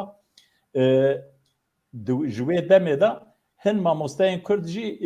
girtin kar. Ez ê mînak li gundê xwe bêjim, navê gundê Malabadê ye bi Farxînê Vagirêdayî ye. Li Malabadê bi navê Mizgîn Yalçin mamosteyek heye. Di rûdavê de rûdavê wê kir wek nûçe haya cenabê te ez bawerim cê heye. Mizgîn Xanê par em bêjin li ew dibistana navîn a ew polên 5-6-7 awî gundî lê li wî gundî ye lê belê wek bi Tirkî divên taşmalê eğitim bi seherayan ji gundê dina şagirta tînin xwendevana tînin wê derê û li wirê dibistana navîn dixwînin. Li wirê di sed hev xwendevan dersa bijarteya Kurdî bijartiye. Belki rolatê hebe. Kek Henefî belki rolatê hebe erbê te tişkirine xuya. Roja wê yani rola wê hermetê ye. Saeta wê xweş. Saeta wê xweş. Îca ev ya tê çiwa tê ew tiştê ku em piçûk divînin ez behsa wî dikim. Yani di 12 da me girtiviya me vî tiştî ewa bîna îsal me girîngî daviyayê. Kek Henefî min e qurban. Niha migava dî misala xwe da. Mi got 12 da wextê me ew mahvgirt bi keça xweşand. Gerek rexne jî hatin wek kekê Sedat jî û hûn jî dibêjin û zanin jî yani tiştin hene derbas bûne. Yani çû derbas bûne yani hewce nake em birînê kevin ji niv de yani biqeşitînin û bêjin û tiştatê rakin û em bêjin wa ew hebû ez bawerim bi habe em ê tengezar bibin em ê wê dijayetiya me wê gelekî mesela aciz bibe wê dijayetî name de çêbiş ber wê rast e ev 2012 de bû salê pêşî nêzîka heftê 8,000 gora gojmer hatine gotin ez ê fermî nizanim yani tê gotin dura sal bi sal kêm bû ji ber got dewletê jî min e divir de ez vê nazanibin دولت یعنی سازیه دولت بروکراسی گاوا دی مگوت یا بروکراسی بخواه براستی رولکی گل خراب دورد دلیزه يعني بلكي نها بلكي نبدل حكومتي باش يقولوا بكن يعني حكومت بخوجي قال لك دوي وارده مثلا قال لك جاري داخل يا ترتا كردي مثلا قلت سر نوچيا بروباغندا دستلاتيتك تاني اواتك لي مثلا وقت دد بيجي هرن درزا كردي هل بيجي سجاري من قدار كري يعني جارنا جي دوي مرو بنا زانه بيروقراسيا قول تركي هي باور بكن سر قال لك تشتري ما وقتك ونزان عسكر سر هر كسي ربون پۆلیس تر هەر کەسی ڕەبوون ئەزێشتر بژم گەلێک تشتێوە هەبوون ینی سەر سیاسەتی ڕەبوون سەر پارلەمەنتۆ ڕەبوون وەسایەت ژێرە دەگوتنیا وەسایەتە بروکراسی ئیرۆ تورکی دەوامە ئیجادوی واریدە گەلێک باروێمە و هەواڵی وەک کەکی سەدات و گەلێک ئینسانی دنی گۆڤی کاریدات کەون ینی دڤردە گۆمەرە و کاری بە هەنێک خەباتە بکەوێ پر باش بە نەش بۆ ئیساڵ تەنی ژ بۆ ساڵا بێژ بۆ پێشتەش بۆ گەلێک تشتا ئەو یەک اف جوانكا قلت بحثاويت كه ملاوي افا ساعتها خوش انا فرقي لي ماش خوي الادويه شنابك انا باطمانيا انا فرقني والله اذا خبناكي من جيراني هبن تشبيناني من جيراني هبن ما هي سليفيا دبلك ديكي وادرات زاني اري يعني جبروي كي يعني وقتها جو انساني ولو تشتكي بكن ما مستي ما جن بياف كيدبه وقتها جو تشتكي له كل مرو تقدير بك مرو يعني بيجا ساعتها خوش ازواج فر د بریا چاپل مدیا از به حواله جن رد بجم ساعتها تخوش و سرکتم جبوته لیجن اب عالیه کی مسئله ها عالیه دنکو من نها مثلا ما مستجی من قال گوتن تین هنه ای متشتی ازانم مل مردینه بخو درس دا زانینگاه مردینه قال لك حواله گونها ما مستنه ام هردو ناست کن انیشیاتیف جی گرتنه او جی عفرم جواره بس پروبلم نه پروبلم ما مستایه پروبلم تشتک دینه يعني دبي مرويجي ببينا هنك آلياده ما مستمع في وايا جو بيجن ولا استخوازم كاري من هبه شدكي پر باشه گرگم بپاريزم هر کسی جو زانينگه خلاص كر گرگ دواري خوده كاري به كاش خوره ببينه ليج آليه دنده من از وره بيجم problem نتنه اوه problem یک ما مستيه یک بروکراسيه یک از بيجم علاوه پروردینه يعني پرتوکن کتابن تشته پداگوژیک ام بيجن يعني ايگو تپه زمان فرد به یک جي اوه یک جي هلوستا سیاسیه یک جي امناگين حمد وراكي حنفي دوجي زانه ما چارپل مديام ديكين چقاس انسان بله يا جي ام بيجن تلفزيون ميگو هنه سازيه ميگو هنه بارو يا دياربكر ديكي چقاس انسان يعني برسكريكا ما جو ام في مساله گاف روج بروج نوا خلكي ده بدون نشتاندن يعني بجارك يرا چه نابه يعني مثلا من مگويا اف 3 سال ونيفه ما بلاتفورم افكر دسبيك ده گلكي گراند چو حتى ما هفدو ناس كر حتى ما بسيكولوجيا هفدو ناس كر حتى ما امنتي چه بود نام ده از واج ورا بيجم من درزك نامه مده سي ما هجارك گركم بردف كي خو بگار من اف 3 سال ونيفه ازو كك وحيد دوام دك انا هاجي كك زياد جيلان او جوامير ام حسب هبرد ماشي يعني بري باوي بقوتا سي مهاجرك ام بردف بگارش بوگ امنتي چه بو اش بوگ دنا بلاتفورم ده ما تو كس درو نهش ما تو كسي جو مثلا نرخنج بوا بيروزن ما او نخست النام نقا ما سفكاي نزيك دبون هركس بيروزي وي هنا اي قد بيجي هنا واي باكيجي هنا واي هذا بيجي هنا واي بارتي ما اسلامي جي هنا وقتا جو تو نزيكي وانا بشكل جديد به دروي زمان ويشاغي او هبربونا ما او بلاتفورم ما وبفشكله وبلا ببه نها ايرو مثلا في 6 سال ونيفن ازوك واحد بردوامي بردفكي دكن حلبوكي مثلا نورمال وقتها حوالي دي بخوازنا بما بغهرن دبنا دوام بكنش برغو حتى نها افكار بريكو بيك مشان دي تشتي جوهاتيه وكريه والغورا الهفاتنا ما هون مشيانه ما كس بچوك نديه ما كس تومت بار نكري شرمزار نكري بيواري دزاني جبرو دبي هنك تشتا مرو وگو گاوادی که سادات گو بثبات بصبر بچه کی بهشمندی نزیک ببه یعنی براستی ولو چقچقو کی بون سفق بون از خوشور بخیدین ایدی خوشور بخیدین ایدی پنکل وخ ایدی کل مکل دبرک یخو تمو دایم ام خو تطمین بکن ند بدو دوزا خو دبن تنی هست خو جيبين دور المال خو رونين وقراتياش خو تعالى جير بكن ووگو وروجي مشككي سراج رگو قالك جما شيرتا ملكي تاوز جيدكن يعني تبكير نايد تكاركي ناكه تشكي ناكه تشيرتا الخود تعالى جيتك وتل ملكي تاوز جيتك وتل بارتي سياسي جيتك ودفرد او بسيكولوجي كرك باش كان عندن كاكو اصلا تشتكي حنفي كيكي حنفي ازي ميناكي كي بربچوچك بدم من وقتا اسرائيل بريغو بي افكرن بريغو اسرائيل بي افكرن از بحثا يهوديه دربتك حما Yahudiye got piçekî heşmendî per hebû rûdinişt digot ez îro xwarina nîro naxwim ez îro xwarina nîro naxwim ez ê perê wê ji dewleta xwe re bişînim ez ê rexistinê xwe re bişînim çend Kurdê me li wêdekê li Ewropa hatin wê heşmendiye gotin em ê alîkariya platforma zimanê Kurdî bikin divî warî de hema ez xwarinekê nîro naxwim ez ê ji ware dilê xwe rehet bikin min e dûr de ew hevkariya nav me de ew solîdarîte yanî hevkarî xwedî li hevdû derketin hîn zayîfe ji were bêjim gerek ne tenê siyaset be ew gerek civakî jî be sosyal be entelektûelî be yanî dûr de me de rûnê ew tişt ê niha me em ê bêjin wê hinek heval xwe aciz bikin na nizam çi xwedê kî aciz bibe bêjin ez va ji were bêjim yanî wexta ku merov bixwaze ya şte nayê min e şte nayê tu tişkî bike nifira neke ya nebêjin wala bera Keko ez dixwazim tiştekî din bêjim mînaka pezekê jî û mînaka dersa bijarte jî êşanî me da ku Kurd li ser hin tiştên pir light tiştê sivik xwestekên sivik ku bigîjin hev dikarin ber bi armancê xuda bimeşin yanî em bêjin dersa bijarte em zanin ku hemû beşên civakê piştgiriya vî karî kirin dibe ku em îsal zêde ewkekî jî nestînin pir zêde wisa haho 200,000 û 300,000 müracaat kirine filan em tiştê wisa jî nebînin lê ev ya bû gavekî ji bo salek dinê ez bawerim wê daha zêde bibe îcar biya te Kurd li ser hin xwestekên xwî lezgîn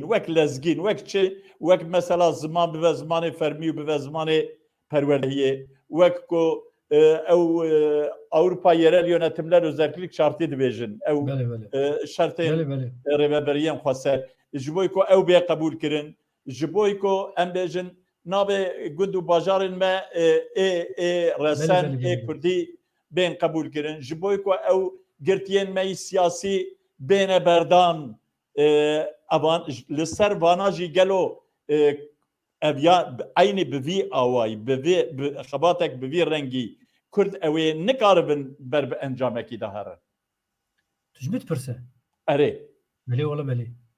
min ez ê tişkî ji te re bêjim erê tişkî ku kin ji te re bêjim min e berî 7-8 sala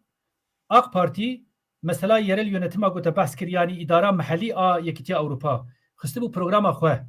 min e na cînanî ev 7-8 sale bi cînanî çima dîtin erê xistin programê ji bo ew pêvajoya gu hebû pêvajoya çareseriyê gu hebû û pêwendiya wa bi Yekîtiya Ewropa re bû ew xistin programa xwe got mêvêna bicî bînin ev 8 sale 9 sale bi cînanîn ew ê wek Abdurrahman Qurt û gelek hevalê wek wîna bereşkerema xwe re pêşî wêna bicî bînin ew sozê godane bera bicî bînin em ê bêjin erê wala terî gotinê got bêjin müteberin û cî dene yanî wî alî de ez bawerim wê tu sebebê got mesela bêjin hiqûqnasê me bên cem hev û ji bo çi dibêjin makezagonekî sivîl wê Kurd çi mafî jê bixwazin wê digur debin xwedê rehet gare tevgerek çê bibe bê virde wirde bê got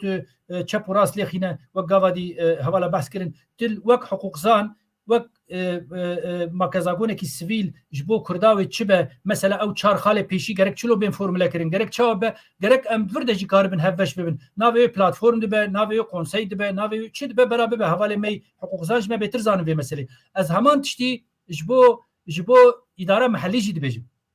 yani em dûr de jî bawer bike em nezêde zîrekin niha kîj me bê Diyarbekir îdare bike ya jî Mêrdînê ya jî welhasıl ê bajarê me yani em ê çi cuda ji sistema gu heye em ê çi pêşniyarê me hene gu em karibin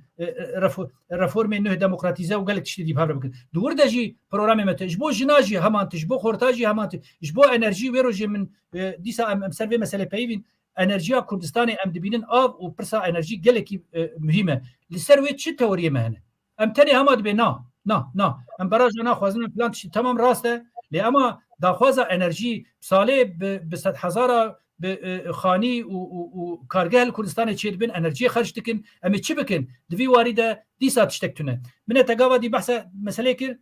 Newrozê de wê biryar hatiye dayîn em ê Newrozê de xalekî baş bikin pirsa ziman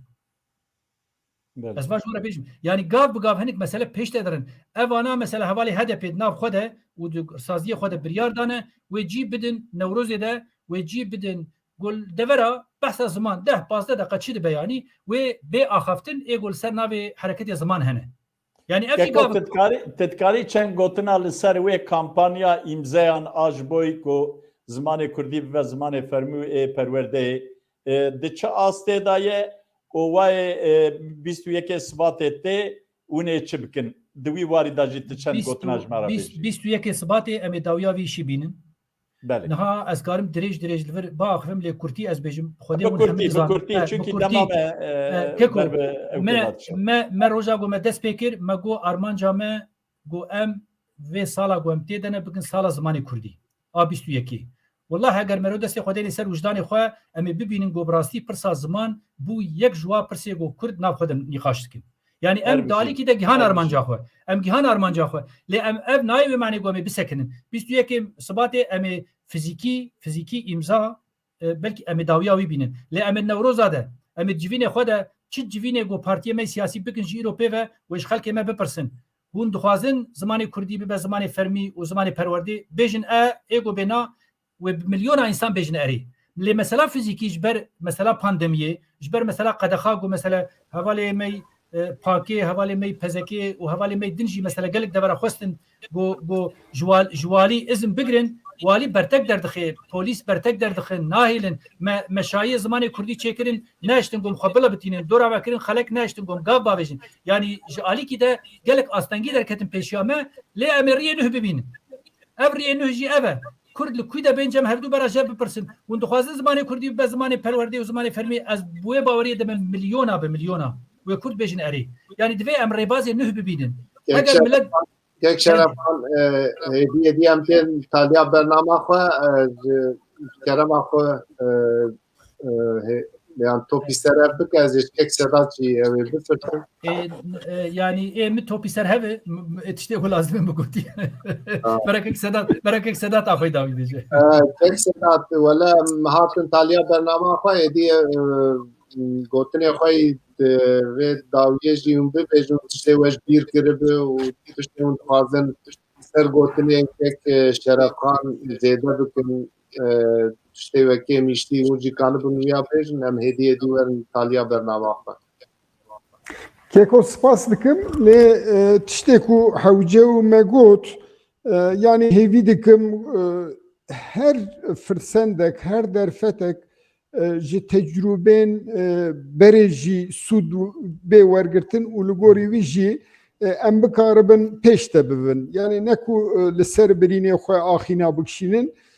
îro rojekî nû ye siber rojekî nû ye û bi rastî em her sal ji berê pêşdatirin di hinek waran da lêbelê eşkere ye ku yani tiştê ku bi îrada gel bi dengê gel hatine bi destxistin di destê Kurda da îro tinene kêmaniyên pir û pir mezin hene yani îro ev mesela qayyûman heya hal nebe Kurdê çawa duwarê ziman da karibin gavên mezin bavêjin yani îro şaredarî ger kesê ku hatibûn bijartin kesê ku bi îrada xelkê hatibûn bijartin li ser karba divê kampanyayê da jî dersên bijartê da jî dikarî bûn tiştên gelek mezin çêkirana tiştên gerek berfire çêkirana bi 10,000 bi 100,000 û bi tevahî bi milyona insana dikarî bû bi yek dengî bi gotana em vî zimanî dixwazin yani erê rast ne tenê mijara siyasetê ye lê di heman demê de jî rast mijara siyasetê ye yani siyaseta desthilatdar gelek derfet xetiman dine ji holê rakirine tiştê ku milletê bi dengê xwe daye bi rengê xwe daye bi keda xwe daye ji dest hatiye stendin yani destkeftiyên pir û pir mezin çûne ji ber wê yekê jî yani divê em pir bi berfirehî li viya mêze bikin baş heye kampanyekî hatiye dest pêkirin yani gotina mina dawî hîn heya heftê vê mehê derfetê ye çi qas xwendevanên Kurd karibin dersa zimanê Kurdî di nav 25 dersan da bijbêrin û bidin qebûlkirin û li gor wî jî mamoste dersê bidin ve imkanek mezin çêve levelê nûçeyek jî hebû divê wiya jî bibîrbînim cîkî mîna Diyarbekirê bawer dikim dora 5-6 dibistanên taybet hene kolej hene yekî de jî zimanê Kurdî tune ye ev jî rastiyek me çewte em li ciyekî binivîsin ji ber ku em rewşenbîr dibêjin dewlemend dibêjin nizanim karsaz dibêjin hemû kesên ku wa serwextin zarê xwe dişînin wêrê li wêrê ev saziya ziman jî ne hatiye çêkirin ev jî kêmaniyekê ger Kurd bi rastî dixwazin li zimanê xwe xwedî derkevin heye ku berê di kolejan da dibistanên taybet de jî ev gavana xurt bi hewayekî xurt pêne avêtin hêviya me ew e ku îsal bi destê bijarte lê salek din bi tevahî li ziman xwedî derketin hîn zêde be bi vê em bêjin hêviyê dixwazim biqedînim spas dikim hurmetê xwe ji we û ji temaşevan re pêşkêş Malata ava kek Sedat. Belê kek Şerefxan gotinê te dawî kerem ke Gotinamînî dawî mala te û kekê Sîrac ave û kekê Sedat jî ji xwe her tiştê lazim gotin yani ne îro ne dawiya dinyayê ye û sibe jî ne destpêka dinyayê ye dinya her berdewam dike û pirsa ziman jî wê dewam bike heta got bigên mafê xwe heta got statûyekî Kurda ave nebe pirsa ziman çareser nabe divê mero zanibe zimanê Kurdî çi qase dewletê siyasetên qedexe anî bin ser zimanê Kurdî wê manê jî siyasî ye yani însanê got Kurdî binivîsîne helwestek siyasî digire însanê got Kurdî biaxive helwestek siyasî digire însanê got medya xwe Kurdî bimeşîne helwestek siyasî digire yani ji wê yekê jî ez dibêjim dema Kurdiye hûn dixwazin ez Tirkiya wî jî bêjim şimdî Kürtleşme zamanıdır em divê bibin Kurd bi rastî yani divê em hêdî bibin Kurd dev ji wa çîrok mîrokê nizanim ku wirde em berdin em divê hêdî gav bibin Kurd belkî ê wek Sedat û me û we em zû de em tedî Kurdîtiya xwe diparêzin lê ew ê golqorziya ka fedî dikirin û nizam çi dikirin dema Kurdîtiyê kerem bikin Kurdbûna xwe bi dengekî bilind bi dengekî zîz bînin ziman Malata ava kek hanifên tu jî ez ji her du mêvanên me re jî gelek spas dikim her bijîn mala we ava û ji temaşevanên ezîz re jî dibêjim ji ber ku we hetanî vêgavê me guhdarî kir me temaşe kir mala we ava û ez ji bo keda hevalên teknîkê jî gelek spas dikim spas kek Sîrac baş gelek sağ be gelek spas temaşevanên hêja me bi du mîvanê xwe hêja mijara ziman nîrxand hûn ji kîjan olî dibin hûn ji kîjan partiyê dibin lê divê hûn li zimanê xwe xwedî derkevin du roberê serokê AKP'yê Diyarbekirê daxuyaniyek da êdî bazar mezin bûyî digo teyarên tên Diyarbekirê çima anosên bi Kurdî çênabe berî 3 sal nîva me bû berî 3 sal nîva programa me de hebû berî 3 sal nîva programa me de hebû APZ'kê de demek rêve dibe kek Sîrac divê hûn çima li zimanê xwe xwedî dernakevin anos divê di teyarê de bi Kurdî be ev nîşana tiştên baş e divê herkes ji kîjan partiyê dibe birabe be divê li zimanê xwe xwedî derkevin ziman kilîta azadiyê ye û heger hûn zimanê xwe pêş devin hûn ê gelek tişta jî bigerînin ez jî spasiya her du hevalê xwe îro me bi wan re bernameyê çêkir sernavê xwe sernavê çarpel medya jê kek Sedat kek Şerefxan spasiya xwe pêşkeş dikim heta bernamekî din bimîn bi xêr û xweşiyê de roj baş roj baş Çavan